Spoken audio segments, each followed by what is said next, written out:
गुरुदेव, भगवान सबकी इच्छाओं और प्रार्थनाओं को पूरा करते हैं। यदि कोई व्यक्ति नकारात्मक भावना से कुछ मांगता है तो क्या भगवान उसकी भी प्रार्थना सुनते हैं? हो जाता है ना, मगर ज्यादा नहीं। कभी कभी इतना इंटेंस, किसी कहते हैं इतना जबरदस्त द्वेष हो तो वो भी होता है। इसीलिए बोलते हैं नजर लग गई। नजर लगना क्या है? कुछ नहीं, किसी के ख्याल इतना तेजी से नेगेटिव रहा तो उसका असर थोड़ा पड़ जाता है, मगर बहुत ज़्यादा नहीं, इसलिए घबराने की ज़रूरत नहीं। और नज़र वगैरह उतारना जानते हैं तुम्हारे घर की अम्मा जानती है, माँ जानती है, हाँ दादी जानती है, नानी जानती है। नमक से करके फेंक दे, नज़र उतरी गया समझो, घबराना नहीं, ये बात है।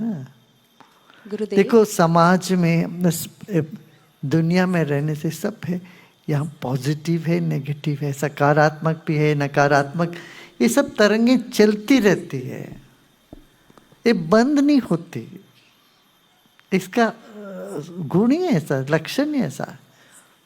तो किसी भी पुराण को लेके देखो, वहाँ कुछ ना कुछ युद्ध है, कुछ ना कुछ झगड़े है, कुछ ना कुछ झंझट है कि नहीं?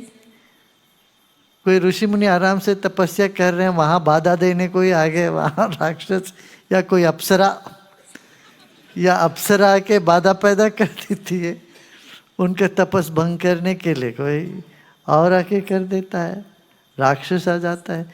ये सब तो होता रहता है। आज इसलिए जीवन में बहुत परफेक्शन ढूंढ के हुए नहीं बैठना चाहिए, सब लेके समेट के आगे बढ़ जाना चाहिए। यही रुद्रम का, यही तो रहस्य है।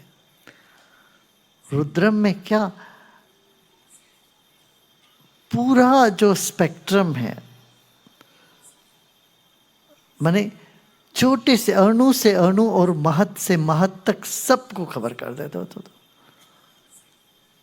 शिव जी की पूजा का यही रहस्य ही है। शिव जी सब में है। शिव जी कैसे हैं? ब्रह्मांड व्याप्त देगा। शिव जी का शरीर कहाँ है? पूरे ब्रह्मांड में व्याप्त हो गया। माने ब्रह्मांड की कल्पना करो तो सब शिव जी की मूर्ति समझ में आएगी। व्युप्त केश, व्योम केशा, ये शब्द है व्योम केशा। व्योम केशा मतलब आकाश ही उनका केश है, आकाशी केश है। माने इतने जो मिल्की वे से करोड़ों करोड़ों जो तारे सितारे हैं, वो सब उनके बाल है।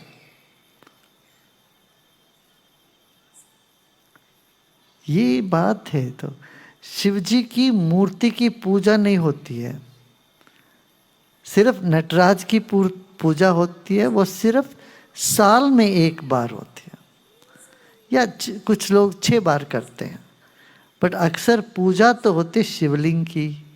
क्यों? मूर्ति का कल्पना करोगे, अब शिव समझ के बड़ा मूर्ति को सोचोगे तो शिव का जो असली रूप से तुम वंचित रह जाओगे। अब शिव सोचने से बड़ा मूर्ति नजर आने लग जाए तो हम उनके अनुभूति से वंचित रह जाएंगे। अनुभूति क्या है? पूरा ब्रह्मांड शिव है, शिवमय है, सब कुछ शिव है।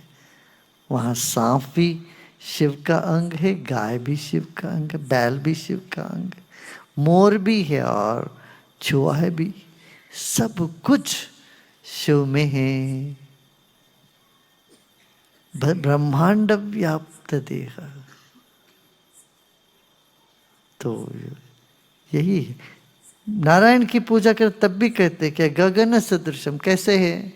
आकाश जैसे हैं। शांताकारम भुजगशयनम पद्मनाभ। महाराज जी आइए, लोकेश मुनि जी पधारे हैं।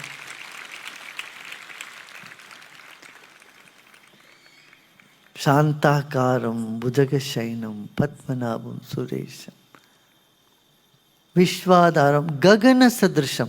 विष्णु कैसे हैं? आकाश जैसे हैं। आकाश का कोई रूप है क्या? बताओ। आकाश का कोई रूप है? मूर्ति शुरुआत के लिए, मूर्ति से फिर शालिग्राम में आते हैं, शालिग्राम से और मंत्र में आ जाते हैं, मंत्र से अपना चित स्वरूप चैतन्य में आ जाते हैं। ये प्रक्रिया है। जैसे जैसे साधक अपने साधना में बढ़ता है, पहले तो मूर्ति, क्यों? मूर्ति से भाव जगता है। भगवान कृष्ण की मूर्ति देखो तो अच्छा भाव जगे, किसी की भी चित्र देखो तो उससे भाव जगता है। तो भाव से परे है और भाव नाम, उसके बाद नाम, नाम से भाव जुड़ा हुआ है, रूप जुड़ा हुआ है, फिर वो नाम से भी परे चले जाते हैं, वो शांत अद्वैत चेतना, और वही शिव की रूप है।